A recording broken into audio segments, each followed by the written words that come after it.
Okay, we're going to relate sine law and cosine law to the primary trig ratios and technically Pythagorean's theorem also. So these are essentially all the formulas you need to know for this chapter we're going to go through today. And we're going to focus on right angle triangles to start because I really want us to make sure we're able to use the primary trig ratios. But I want to draw your attention to a relationship between sine, cosine law, and these relationships. So before we get into this, we have to be able to name a triangle. And since it's a right angle triangle, we're going to call it ABC. What do we normally call C? What side? Yeah, normally hypotenuse. Now, we don't technically have to if we're talking about sine law and cosine law, right? But the reason we're going to do it just so it relates to Pythagorean's theorem, so it'll be easier for us to see how these things relate. Which means the other two legs are named side A and side B. What that then means... Please excuses. So, now that we've done that, we need to label the triangle's angles in relationship to its sides. And we always call the opposite of the side, so the angle opposite of that side, the uppercase letter. So if this is side A, that makes this angle A. And we just label it as an uppercase letter. That makes this angle B, and finally this side would be angle C. So angle C is our right angle. Now, in order to solve anything, or any parts of a triangle, we need to actually have three pieces of information about that triangle. So, first of all, when we look at SOHCAHTOA, it looks like we only technically need two pieces of information. For instance, if I have the opposite and the hypotenuse, I can solve the angle. If I have the hypotenuse and an angle, I can solve an adjacent side. Or if I have the angle and the opposite, I can solve the adjacent. So in other words, saying, it looks like with primary trig ratios, we only need two pieces of information, but that's not technically true. What do we know about this triangle? It's a right angle. So we actually know one of the angles. So we know that this is 90, and then we know two other pieces of information or two other pieces of information. So we technically know three, okay? And we'll get into the sine, cosine, and tangent ratio. But I want to show you how they relate to sine and cosine law. So, since we know this is 90, okay, let's say we're looking for C. And if we're talking about cosine law, we're either looking for a missing side or a missing angle. Well, if we know this angle is 90 degrees, okay, that takes this part of cosine law away. Okay? So we're going to be putting in cos 90 here. And then we'll have an A and a B. We always, with cosine law, use the angle opposite of the side we're solving for. So let's make a hypothetical triangle here. And I'll pause while I do this part. So here we go. We have our triangle and we have our side lengths. And we're looking for this side here. That's what we're looking for. We have our 90 degrees. So because these are opposite, and we've called them C, we're going to plug in 90 for C.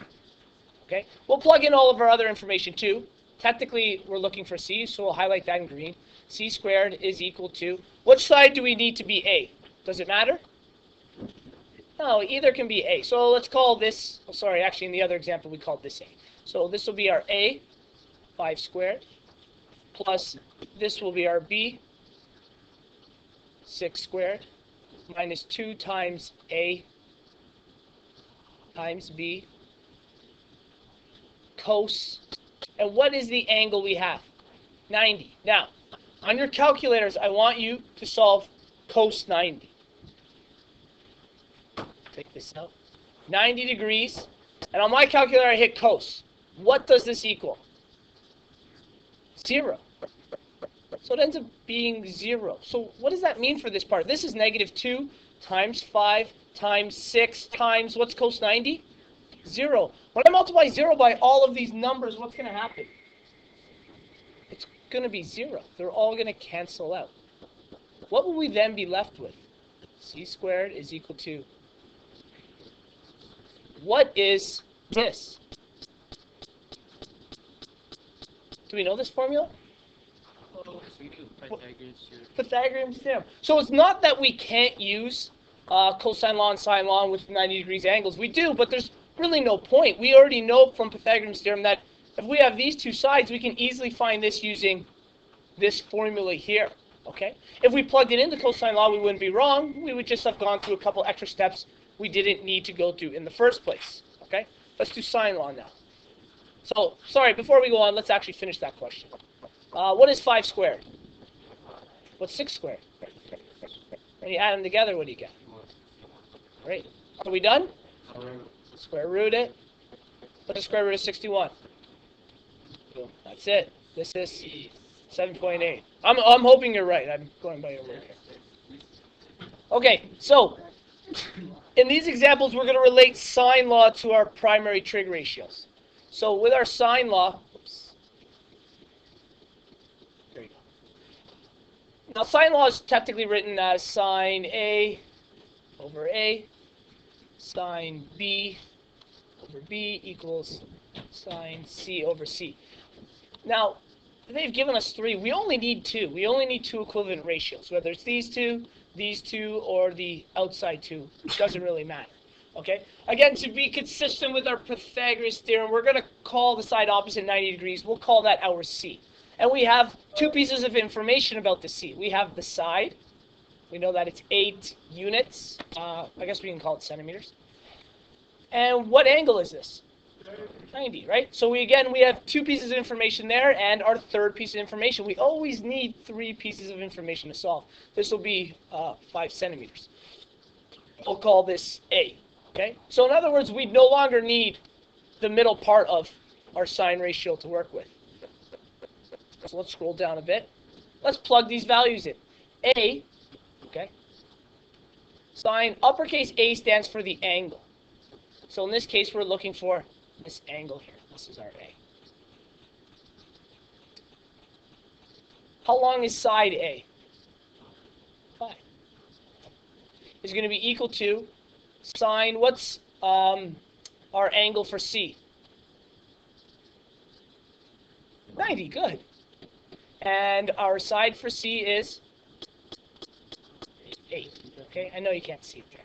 Okay, so this is where we're going to have to try to work on relating our sides.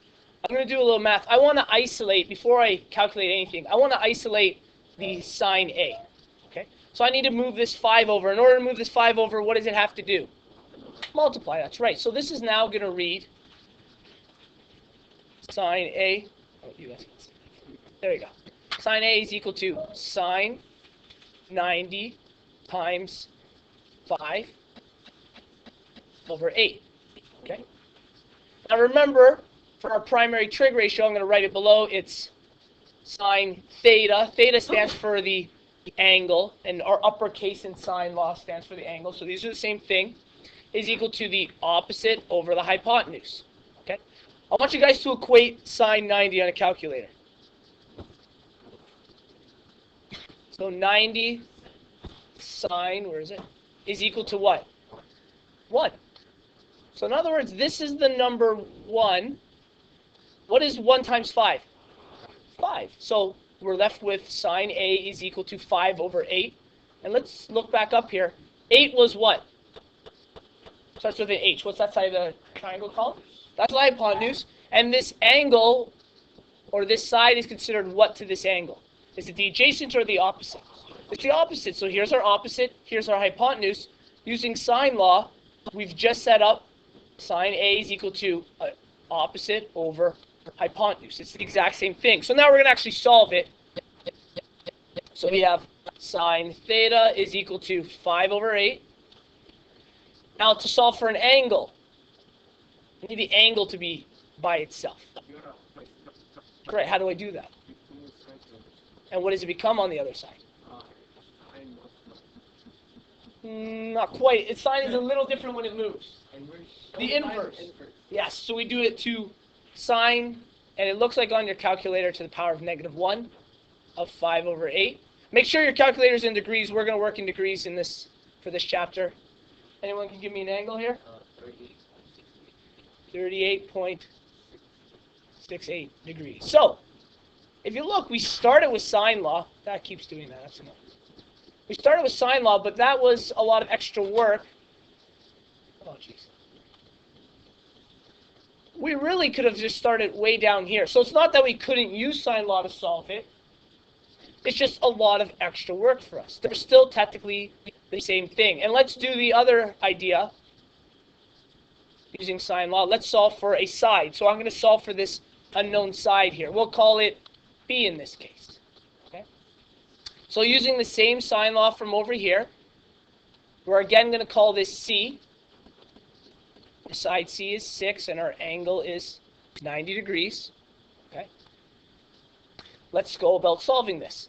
We have sine A. We don't need sine A because I don't have any of the measurements for it, right? This would be my A and my A. I technically don't have any information. Now, I could solve this. Anyone know how I could solve that? I have 90 degrees and 30 degrees. Yeah, 180 minus those two would technically give us that. So I have even more than 3 pieces of information. That's fine. Using these 1, 2, 3 pieces of information. We don't need our sine A, so let's just set up our sine law. We have sine. Our angle here will be 90. And what is opposite of the 90? What side is it? 6. And that will be centimeters. Okay. Is equal to sine, what is this? 30. And what's opposite of it? B. Right? Okay, now here's the tough part. I need to isolate B. Okay? B needs to be by itself in this case. What I'm going to do is I'm going to bring B over. To bring B over, what do we have to do? We have to multiply by B. Okay? Or by, yeah, you're right, by sine 90. So we have sine 30 is equal to, and we already know what sine 90 equals. What does it equal? It equals 1. So this becomes B over 6. And let's go back to that triangle and relate those sides. If we were using sine ratio, this is the opposite over the hypotenuse, which is exactly what we just set up. This is sine 30. Our angle is the opposite is B, hypotenuse is 6. So again, even though we started with sine law, it's the exact same as the sine ratio. Okay, and we'll finish it off. I need to isolate for B, so I need sine 30. I got to bring the 6 over, which means I got to multiply by 6. What's sine 30 times 6? 180? I think that's a little high. Let's try it on here. 30 sine, yeah, times 6, so it gives us 3. So side B is 3 in this case. Okay, so this side here is 3 centimeters.